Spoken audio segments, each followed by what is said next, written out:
Salut tout le monde, j'espère que vous allez bien. Aujourd'hui, on se retrouve pour analyser le Bitcoin, l'Ethereum. On va aussi passer quelques autres coins qui sont intéressants. Donc, si on commence directement sur CoinMarketCap, on peut voir que le Bitcoin est à 1% sur les 7 derniers jours, mais on peut voir qu'il y a eu une belle baisse dans la dernière heure. On peut aussi remarquer que le Bitcoin est positif dans la dernière semaine, tandis que Ethereum est à moins 3%, ben quasiment là, moins 2,7%. Donc ça, c'est assez intéressant. Et ça veut surtout dire que les altcoins en ce moment n'ont pas assez de liquidité n'ont pas assez de personnes qui se font acheter. Il y a simplement le Bitcoin qui se fait acheter parce qu'on a vraiment un désintérêt sur la plupart des altcoins. On en a quelques-uns qui arrivent à performer quand même bien. Là. Je pense par exemple au Solana, mais la plupart sont dans le négatif, même plus que le Bitcoin. On peut voir cet altcoin est à moins 9%. Puis là, ça veut pas trop charger, mais on en a beaucoup, si on descend un petit peu dans la liste, on peut en voir beaucoup qui sont dans le négatif, tandis que Bitcoin est en positif sur la dernière semaine. Donc si je m'en vais sur Twitter, je vous avais passé ce petit graphique-là qui est assez intéressant. Donc on peut voir en 2016, on a vu 2015-2016, ça c'était un graphique en weekly, on a vu notre bottom sur les 150$, puis on avait eu une zone pivot qui était le carré gris. On avait eu un breakout, un pullback, puis après ça, on avait consolidé pendant 29 semaines avant de breakout encore une fois du plus haut qu'on avait fait quand on avait breakout la première fois de la zone pivot des 300$. Donc c'est assez intéressant parce que si on regarde en ce moment, on a quasiment le même pattern. On a une zone pivot qui est comme la zone grise, on a eu notre breakout. Après ça, on est venu par exemple ici venir rechercher les plus hauts, là, tandis que si on va voir juste là, on n'est pas venu chercher la mèche avant de venir vraiment breakout. Tandis qu'ici, ça a été un fake out. Donc pour moi, ça serait vraiment le scénario le plus bullish. Même si je pense pas qu'il va arriver, je pense qu'on va toujours revenir chercher en bas des 25 000$ dans cette zone-là avant de repartir à la hausse. Mais il faut quand même prendre en compte parce que si jamais on vient casser la zone des 30 000$, mais là ça va vouloir dire que sûrement qu'on ne viendra plus jamais chercher ces plus bas là. Donc ça serait assez bullish si on regarde après ça. On est passé de 500$ à quasiment 20 000$ en 2017. Donc je pense qu'on pourrait faire la même chose. Donc si jamais on breakout à 30 000$, on pourrait facilement aller minimalement aux 40 000$, 45 000 même. Puis après ça, consolider un peu pour ensuite repartir vers la TH et je sais pas quel prix qu'on pourrait aller. Donc on peut aller voir aussi sur le graphique là, ça serait assez beau de voir ce genre de configuration là qui ressemble énormément à 2013. Si on va voir, on avait eu le bear market, après ça zone d'accumulation avec notre zone pivot, breakout, un deuxième breakout, puis après ça nous avait annoncé notre hausse qui avait été assez fulgurante. Je pense pas qu'on va avoir la même hausse que ce qu'on aurait eu en 2017, mais ça serait quand même au moins revenir aux 70 000$ là, si on prend cet exemple-là. Si on regarde ici. Donc, ça serait quand même étonnant qu'on fasse ça parce que, comme que je dis ici, le seul problème, c'est que la macro n'est pas avec nous parce qu'on a les taux d'intérêt qui sont beaucoup plus élevés qu'en 2016. Donc, je pense pas que ça va arriver, mais ce serait toujours un scénario à regarder du coin de l'œil. Ensuite, je vous ai aussi partagé... ouais, juste ici. J'ai montré, ça c'est un graphique en 1 heure sur Bitcoin. On peut voir qu'on avait de la liquidité qu'on n'était pas encore venu chercher. Puis on avait un order block qu'on est venu quasiment chercher là, à quelques dollars près. Donc qu'est-ce que je m'attendais pour ce matin, c'est qu'on vienne chercher dans la zone bleue pour ensuite se faire rejeter. Donc c'est quasiment, je pense que c'est même parfaitement ça qui est arrivé. Si je viens voir. Après ça, je vais passer en 4 heures, là, puis on va faire une analyse un peu plus sur des timeframes plus grandes, mais pour le moment, je voulais juste vous montrer que c'était assez précis qu'est-ce que j'ai marqué. Donc on a eu notre petit pump, on est venu chercher la liquidité, en plus de venir chercher l'order block, donc la zone bleue, là, pour ensuite retracer. Donc si je peux enlever ça, là, ça va être plus clair. Donc, qu'est-ce qui va être intéressant à voir maintenant, c'est si la zone de demande, si je passe en 4 heures, là, elle va tenir. Donc, personnellement, je vois pas comment que le cours pourrait pas venir chercher cette mèche-là. Et ensuite, je vais voir qu'est-ce qui va se passer là, mais pour de vrai, je vais vraiment attendre qu'on vienne chercher cette mèche-là. Si jamais on a une réintégration, puis on a vraiment, par exemple, beaucoup de shorts sur l'order flow, puis qu'on a un beau rebond sur une zone de demande, je vais peut-être attendre un pullback pour rentrer pour venir chercher ces plus hauts-là. Mais c'est vraiment pas ça mon scénario numéro 1 pour Bitcoin. J'attends plutôt une baisse pour venir chercher toutes les liquidités qu'on a accumulées. Donc on était venu en chercher une partie quand on avait fait ce bottom-là. Mais on peut voir que, si j'enlève ce trendline-là, on peut quand même voir que depuis même le 11 septembre, là, on n'a pas eu de gros chasses de liquidité. On peut voir qu'ici, on n'a pas vraiment été chercher l'argent qu'il y avait. Ensuite, on est juste venu chercher en dessous de cette mèche-là. Mais on n'est pas venu chercher, par exemple, un petit peu plus bas pour venir minimalement liquider tous ces gens-là pour ensuite repartir à la hausse. Donc, ce que je pense qui va arriver, c'est qu'on peut même voir ici là, que pendant toute cette hausse-là, on n'est pas venu chercher l'argent qu'il y avait. Donc, je pense que si jamais cette zone-là brise, on va sûrement partir à la baisse, peut-être faire un petit pullback, mais venir chercher minimalement les plus bas qu'on a là. Puis, pour de vrai, ce serait surtout de venir chercher cette zone-là. Si on met l'outil pour voir les fair value gap, on peut voir que on a une belle grosse fair value gap en 4 heures qui s'est formée ou quand on a eu notre bottom qui s'est formé le 11 septembre.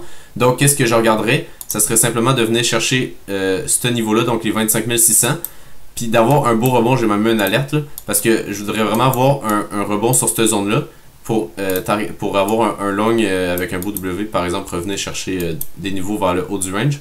Donc ça serait vraiment mon scénario à privilégier. Le seul problème, c'est que si, par exemple, on regarde en weekly, voilà, c'est pas très clair. Je vais juste essayer d'enlever quelques dessins. Si on regarde en weekly, on peut voir que j'avais tracé ce canal parallèle-là. Pour l'instant, il tient, même si on n'est pas venu chercher exactement le milieu du canal, c'est quand même pertinent, donc je vais continuer à le garder. Mais si je rajoute, si je vois là, le ruban de moyenne mobile, on peut voir qu'on s'est fait rejeter parfaitement sur le ruban. Et d'habitude, quand on a une confirmation à la hausse, c'est qu'on continue le mouvement. Donc, par exemple, on a ici une continuation. Après ça, on vient faire un pullback, puis c'est souvent à ce moment-là que le ruban devient pertinent, puis qu'on vient percer à la hausse pas mal sur des niveaux qui sont pas mal plus importants. On peut voir qu'on a vu la même chose juste ici, là. Donc, on a vu une clôture en haut du ruban, donc dans ces coins-là. Après ça, on a vu une continuation, pullback, puis après ça, on était reparti. Donc, le problème, c'est qu'en ce moment, on n'a pas de continuation. On a une bougie rouge après qu'on est venu à quelques dollars près passer en haut du ruban.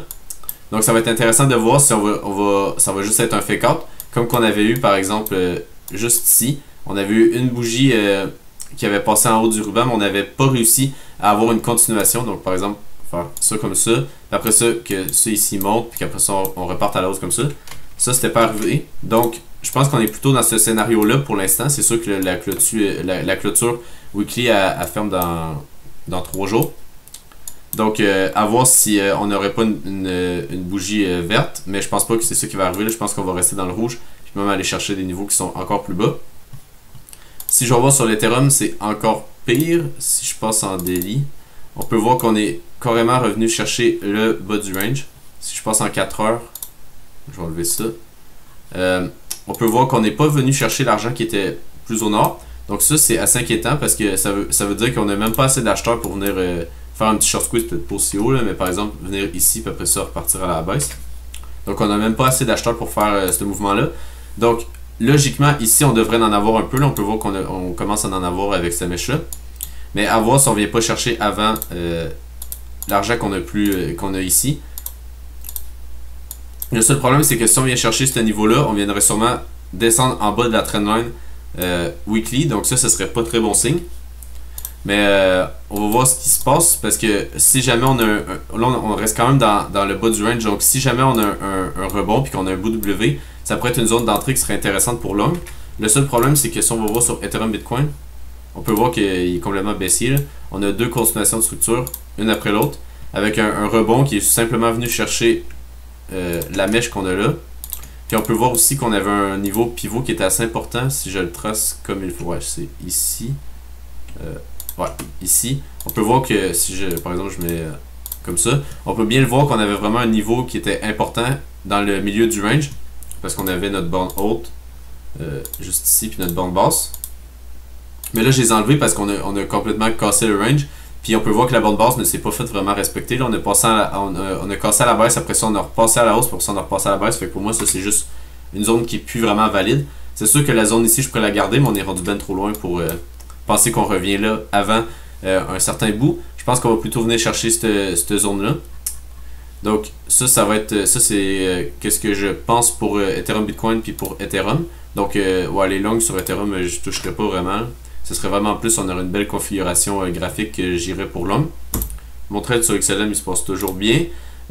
Mon trade sur Engine, il est un petit peu dans le négatif, là, mais on reste à break-even. J'espère juste qu'on va pas passer en bas de cette mèche-là. J'espère qu'il va résister à la baisse sur le Bitcoin. Puis que quand il va pouvoir... quand le Bitcoin va être un petit peu plus bullish, ben que le Engine va vraiment exploser à la hausse.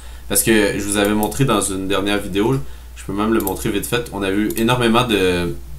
On a vraiment énormément de shorts. Je vais vous le montrer vite fait sur Engine. Donc, qu'est-ce qui est assez intéressant, c'est que si on zoome un petit peu, on peut voir que l'open interest était vraiment plat. Puis qu'après ça, quand l'open interest a vraiment explosé, on peut voir tous les fundings se sont mis en négatif. Donc pour moi, ça c'est un signe que c'est quasiment que des shorts qui sont rentrés dans ce niveau-là. Puis on peut voir qu'on stagne là, depuis, on a eu cette mèche-là qui a causé ce gros open interest-là. Mais on peut voir que depuis ce temps-là, on stagne dans ces deux ranges-là. Puis que l'open interest continue de monter. Puis que les fundings, ils descendent. Donc pour moi, c'est vraiment qu'on a énormément de shorts. Donc je vois pas pourquoi que le marché partirait à la baisse puis faire une grosse bougie baissière. Je pense qu'on pourrait justement faire le contraire pour faire une grosse bougie haussière pour venir liquider toutes les shorts qui sont ici. Donc par exemple, faire comme qu'on avait fait juste là. Donc l'open interest qui monte énormément pour ce boom d'un coup, il se fait rejeter. Ben pas qu'il se fait rejeter, mais que tout le monde se fait liquider ou qu'il ferme leur position, peu importe. Donc c'est pour ça que j'ai montré sur Engine. Mais là, avec le Bitcoin qui est assez baissier, ça s'annonce pas très bien. Aussi, j'ai fait un petit trade sur le BSV. Donc, la raison pourquoi j'ai fait ce trade-là, c'est simple. On avait eu une hausse, avec des hauts toujours de plus en plus haut. Puis ensuite de ça, là, on peut voir qu'on a commencé à faire des bas de plus en plus bas. On peut voir qu'on est venu chercher certains niveaux de liquidité. Donc, si j'enlève ça. Ensuite, qu'est-ce qui est intéressant aussi, c'est que d'habitude, quand on a ce genre de baisse-là, on vient chercher la liquidité qui est juste là. Mais là, on s'est arrêté juste avant. On peut voir avec cette mèche-là.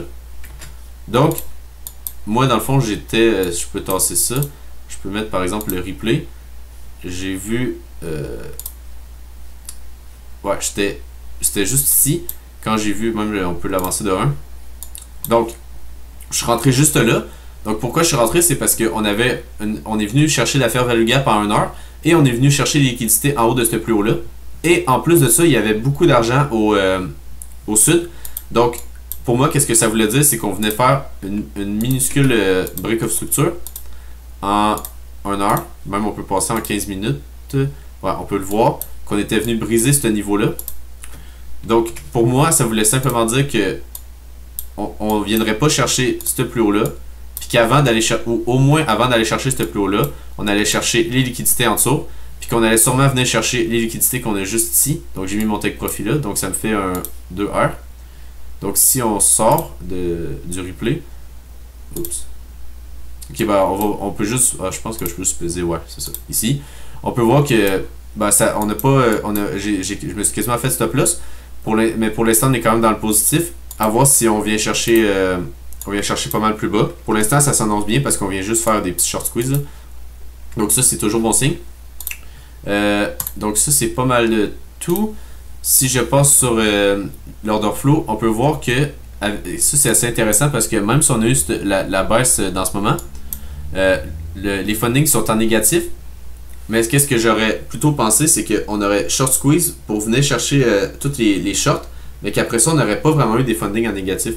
Donc c'est assez intéressant. Je sais pas si c'est juste parce que c'est les fundings, c'est la différence entre le prix en perpétuel puis le prix le prix en futur et le prix en spot. Donc c'est peut-être juste parce qu'on a plus descendu en futur à cause des liquidations qu'on a eues, puis qu'après ça va se réguler normalement. Là. Je pense que c'est peut-être plus ça qui est arrivé. On peut le voir aussi quand on a une grosse bougie haussière que les fundings montent énormément.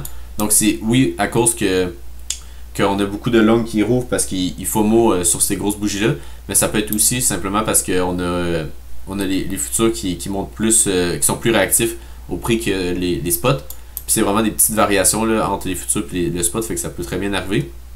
Donc c'est peut-être juste la même chose qu'on a en ce moment, puis qu'après ça on va avoir les fundings qui remontent. Moi c'est vraiment ça que je voudrais voir pour une continuation à la baisse, parce que le marché va aller liquider le côté qui a le plus d'ordre de poser. On peut aussi voir que l'open interest n'est pas encore vraiment descendu. Donc Donc je sais pas trop si c'est parce que c'est les longs qui ont posé leur short, leur stop loss un peu plus bas, donc par exemple en dessous de ces plus bas là, ou c'est parce que c'est des shorts qui sont en ce moment dans le marché puis qu'on vient juste faire liquider les longs, après ça repartir à la hausse. Donc ça je sais pas trop pour l'instant. Après ça sur Ethereum, on peut voir qu'on est venu encore une fois chercher les liquidités en dessous de ces plus bas là. Les fundings commencent à descendre, donc on peut peut-être penser que c'est des shorts qui rentrent sur cette montée de l'open interest là. Donc à voir si on va venir short squeeze un petit peu. Par exemple, ça pourrait en même temps on pourrait avoir un petit short squeeze sur Bitcoin une dernière fois là, parce que si on regarde l'order flow, ça me dit pas vraiment qu'on est bearish en ce moment. Donc à voir si on a un petit short squeeze sur Ethereum sur Bitcoin pour après ça peut-être se retourner encore une fois. On va passer sur l'order book. On peut voir qu'on n'a pas beaucoup d'ordres en ce moment sur les 27 500, mais on peut voir qu'on en a quelques-uns sur les 27 000 $, donc les mêmes ordres que je parlais dans la vidéo d'hier. Donc à voir si encore une fois on vient chercher ces ordres-là ou qu'on fait juste les passer en travers.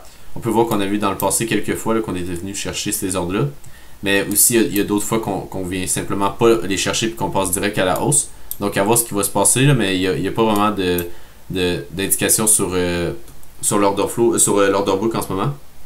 On est surtout en deux eaux là. On peut voir qu'on avait eu quelques murs d'achat ici, ouais, juste ici, mais que je sais même pas s'ils se sont fait fill parce qu'on aurait dit qu'ils ont enlevé juste avant la mèche qu'on a eu là. Donc ça va être tout pour aujourd'hui. Si vous avez aimé la vidéo, n'hésitez pas à vous abonner. Vous pouvez aussi aller vous abonner sur Twitter. Sinon, on se rejoint pour une prochaine vidéo. Bye!